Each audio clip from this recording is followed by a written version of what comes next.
1971 সালে ভারত-পাকিস্তান যুদ্ধের প্রেক্ষাপটে তৈরি 'বর্ডার টু'। এখানে মুখ্য চরিত্রে দেখা যাবে দিলজিৎ দোসাঞ্জ, বরুণ ধাওয়ান, আহান শেট্টি এবং সানি দেওল। সানি দেওলের দুরন্ত কামব্যাক ঘটেছিল 'গদর 2' এ। 'বর্ডার টু' ও কিন্তু বেশ চোখ রাঙাচ্ছে বক্স অফিসকে। একটা দুরন্ত কালেকশন আসতে চলেছে। টিজার ইতিমধ্যেই ড্রপ করা হয়েছে YouTube এ। আমি টিজার সম্পর্কে বলব বেশ প্রমিসিং একটা টিজার।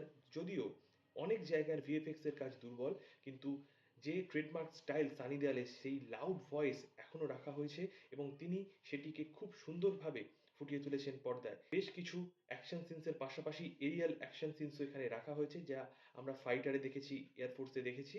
তো এরিয়াল অ্যাকশন সিনস এর পাশাপাশি যুদ্ধ সব মিলিয়ে নতুন মোড়কে আসছে কালজয়ী সিনেমা 'বর্ডার' এর সিক্যুয়েল 'বর্ডার টু'। নতুন বছরে মুক্তি পেতে চলেছে এই সিনেমা। ২৩শে জানুয়ারি ডেট ফিক্স করা হয়েছে এবং অবশ্যই বাড়তি মাত্রা এনে দিয়েছে সানি দেওলের সেই লাউড অ্যাক্টিং এবং প্রমোশনও চলছে জোর কদমে। বড় হিটের অপেক্ষায় বলিউড বক্স অফিসে আবার তুফান আসতে চলেছে নতুন বছরের শুরুতেই।